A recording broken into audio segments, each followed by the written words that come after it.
Hello all, welcome to you all for today's live talk on communications, the effective communications by Priyanka. So let's wait for her. Meanwhile, if you have any questions related to communication, you can feel free to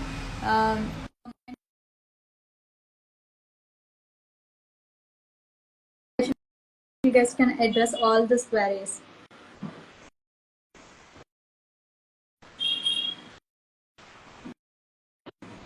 Yes, here is Good our evening, Dr. Krishna. Yes, Priyanka. Very nice to meet you again a very short while. Um Same here. yes, today we have a special guest, Priyanka, who is an educator and like she is an effective communication coach. She's on a journey to uplift many middle-aged individuals to be able to communicate for themselves personally and professionally. So today she is going to talk about how to express their needs without feeling guilty. So very important topic that we are going to discuss today. Like nowadays, the communication. It's not just about the verbal. There are different kinds of communications as well. So we will dive more into it through Priyanka. Priyanka, go ahead. Priyanka, tell us something more about you. Priyanka, you are able to hear me?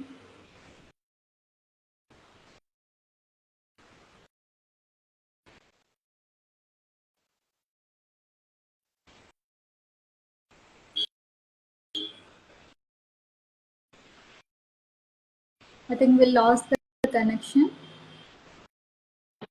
Yeah, Priyanka. There was a connection problem. Okay. Yes, so pretty much you've told everything that, and we are going to talk about how people can express their needs without feeling guilty today. So you can let me know what you want to know. Yes. So, uh, what are the problems people face while communicating their needs? Yes, so though communicating our needs is something that everyone has, but still we face a lot of problems while communicating our needs.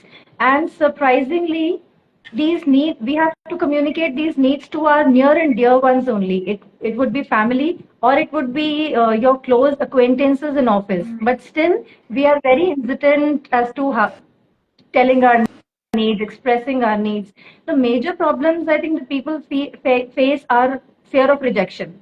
So when we ask for something, we might face a rejection. We might face humiliation. Another thing is, which is majorly on the family part, that people face, people do it for conflict avoidance. They avoid getting into a conflict by asking for their needs. So they learn to compromise and they don't want to talk about it. Another thing, another problem I think a lot of people face is that they want to communicate their needs, but they don't know how to do it assertively. So lack of assertiveness is another problem that everyone faces. And another reason, which I feel could be an emotional barrier. Sometimes the person is so egoistic or so much fulfilled with anger that that emotional barrier stops himself or herself from asking for something. It could be in a professional environment. It could be in a personal environment. So if I talk about a couple here, I'll take that example. If a wife wants to ask for something from her husband, she's so angry with her husband that she doesn't want to communicate her needs. And even if she wants to do it, her husband is so egoistic that she's avoiding a conflict because of that. She is not doing it.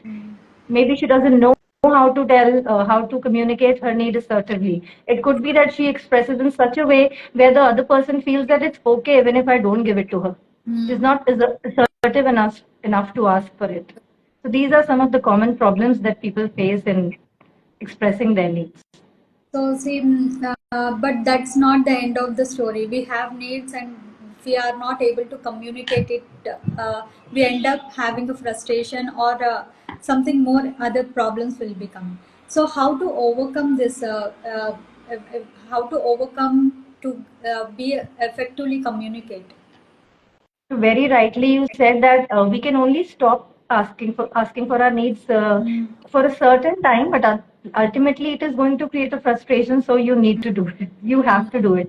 So the first thing that you need to do is decide, make a decision, decide to communicate, decide that yes, you have to communicate. You have to make a decision in your mind that asking for your need is respecting yourself.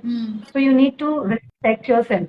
It is not disrespecting the other person. Again, I'll take the same example, a lady in a family. If she is respecting everyone around her, then obviously she has to respect herself too. And because of self respect, she has to talk about her needs. Then she has, when the first step is taken over and you decide that you're going to communicate your need, the second thing is that you need to fight that fear of rejection.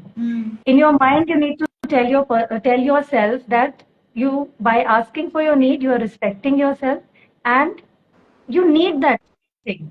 It is not that you are expressing some unrealistic need. If everyone else can have needs, you can also have needs. So you need to fight that fear of rejection. See, anyways, by not communicating, there is a no to your needs.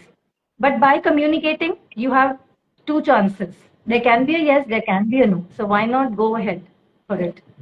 And then once you are able to fear that fight that fear of rejection, practice being assertive. So you need to be assertive in your mind. Tell yourself all the time that it is not okay for the other person to say no all the time because your needs are also required. So this, I would suggest doing this with practice, doing it for asking for your smaller needs in an effective way until you reach that point where you ask for a for your actual need from that person assertively. So practice by asking for smaller things until you reach that level where you can talk about your actual need. And still, after doing all this, if there is a lot of problem, I will suggest take professional help. Consult a therapist, consult a coach, a counselor. That can also help. Yes, very truly said that many times we um, ask the opposite person that what we need. It might be like in a relationship, like a wife and husband. There might be like a physical needs also. There might be some other materialistic needs also. But many women end up keeping their desires and their needs to themselves because that they are not able to communicate in a assertive way. So very so like it's not the only it's not the fault of only one person. I feel like the opposite person is also not open for the communication Right. for asking them. So it should be like working on the both the ends, I feel. So so let's move on further. Can you give some tips how people can effectively communicate their needs? Any tips for that?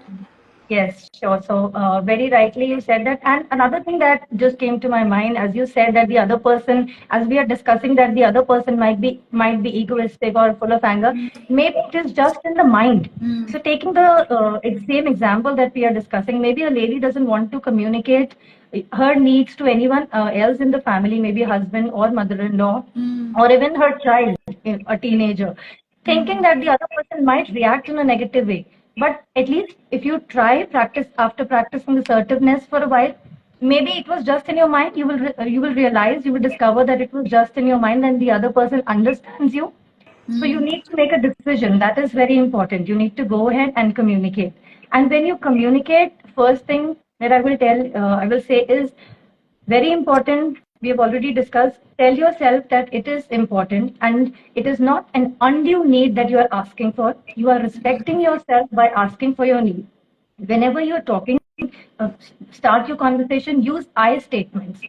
Don't beat around the bush. Use I statements. You need to tell the other person why I need it, not why you are wrong, or without putting anyone around you or the listener in a negative or a blaming situation. No, you only need to let the other person know why you need it. So use I statements. That's very important. And another thing, whenever you want to talk, second tip is that whenever you decide to have that conversation, look for the right time and setting. So you need to understand the other person is also an individual. Everyone in today's world has their own stresses. So you need to make sure the other person is not stressed at that time. He or she should be in a condition in the right state of mind to listen to you. Because your conversation will not be fruitful if the other person is not in the right state of mind to listen. Listening is a very important part of your communication. So you need to make sure the other person is ready to listen. And another tip is that look for a private setting. It applies to all the relationships. If you have to talk to your husband, if you have to talk to your child about something he or she did, if you have to talk to your supervisor about a promotion or anything, look for a private setting respecting your as well as the other person's privacy. So that is also very, very important. And when you start the conversation, be direct. Be direct and clear in your conversation. Do not beat around the bush. Do not use any vague language which the other person is not able to understand. Use simple words, use simple statements, just clearly stating that what is it that you want. And once you have started practicing all these things, started practicing being assertive and communicating your small needs to the other person, ultimately you can set boundaries for yourself and that too with respect. You will learn ultimately how to do it. For instance, in your office, if you have to work for late hours quite frequently, you start talking to your supervisor in an assertive way for the smaller problems that you are facing. And ultimately, you can set your boundary. You want to tell the person that I will not be able to work extra hours because I have my personal commitments as well. So get yourself to that place and practice assertiveness. And at the back of your mind through the whole process, remember by asking for your needs, you're respecting yourself. There is no guilt that should be there. Replace the negative thoughts with positive thoughts. Throw the negative thoughts away and fill them with positive thoughts. So very good point that you have mentioned. Like we need to look for the correct time also, the right time. So I just want to share a small incident that in my childhood, that whenever it comes for it's a funny one actually. Like whenever it comes for a report card signature that parents has to do. So in such cases when the grades are little low, at that moment my mother used to give me an advice, don't show it now, just before the sleep ask your dad to get the signature done. So the timing is also very important.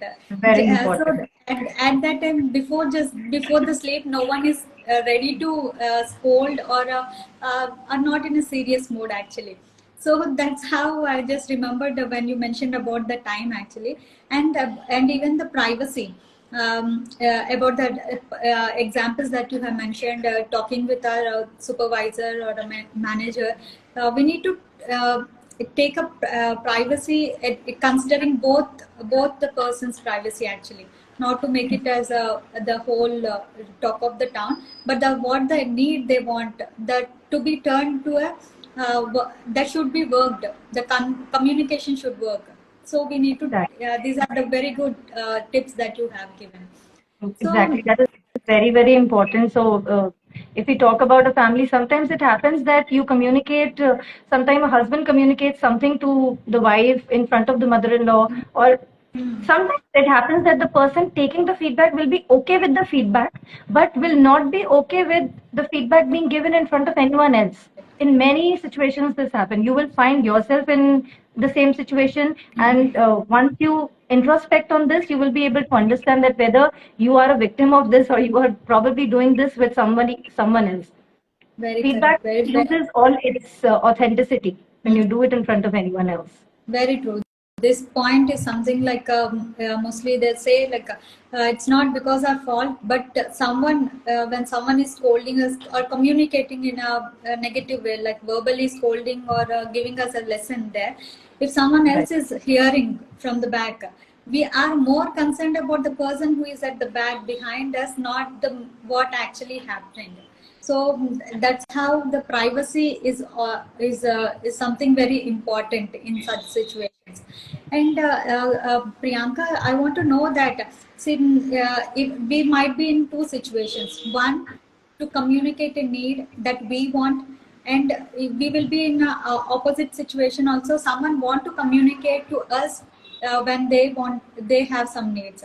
So in such condition, how we will be welcoming that opposite person to communicate their needs peacefully or effectively? Your voice wasn't very clear actually. Can you repeat your question? Sorry. Yeah. Your video is also quite blurred. Okay. Maybe network Yeah, issue. One second. maybe something. So, can you hear me? Yes, I can. So, see, whenever we have two situations here.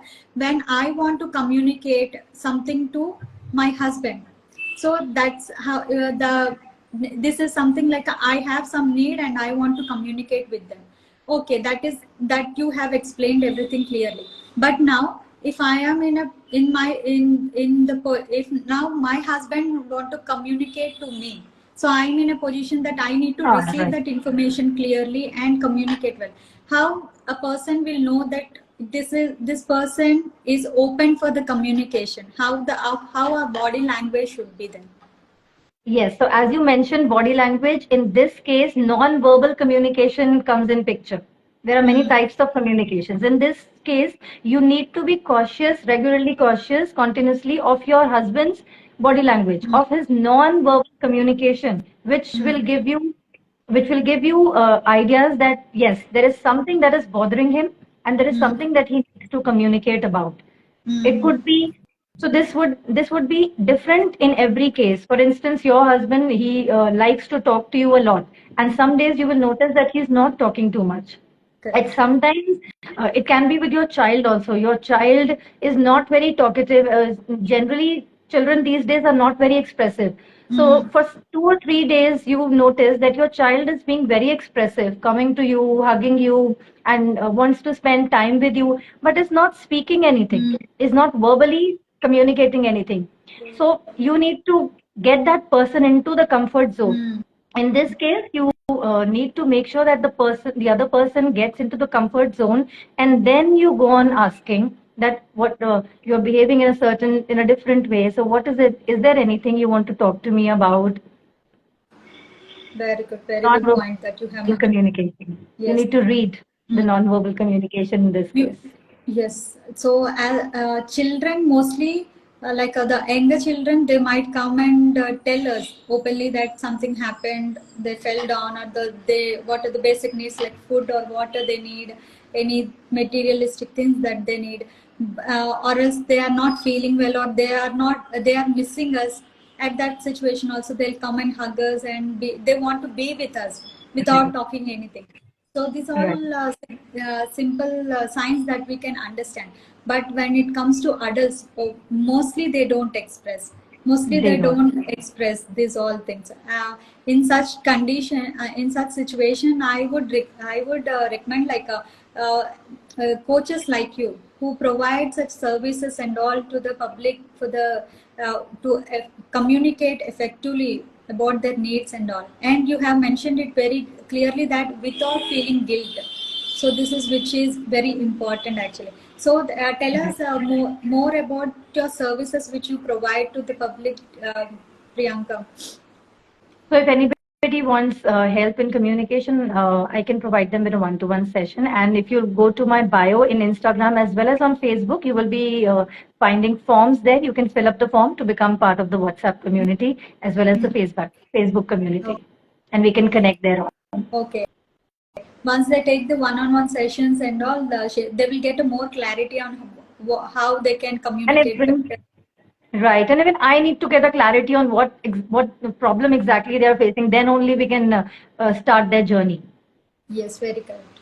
So audience who all have joined us in live today and who are watching us as a recording also, this is something very important topic that I have picked up for this live session. And Priyanka, I'm so glad that you have come up with such a unique topic to talk today, because it's not when I was talking to you over a call before the interview, I got that one eye opener point that you have mentioned about it's not just many people think communication is just about the language.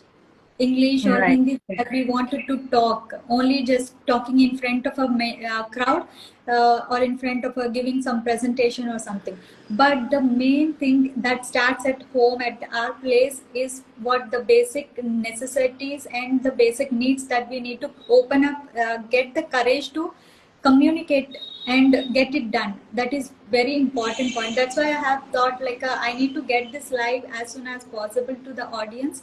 And I'm glad that you have taken up your valuable time to share this awareness to our audience, Priyanka. Sure. Thank you so much. Thank you. Yes. Yes, Priyanka, we will meet again soon. We will share. Yeah, I would request you to share more of such valuable content to our audience in future. And Sure, definitely, we'll meet. audience, please. Yes, We'll if meet someone and wants share to, some more insights with you all. yes, yes. Okay then. Thank you Okay, so much, thank you. Priyanka. Bye Bye. bye.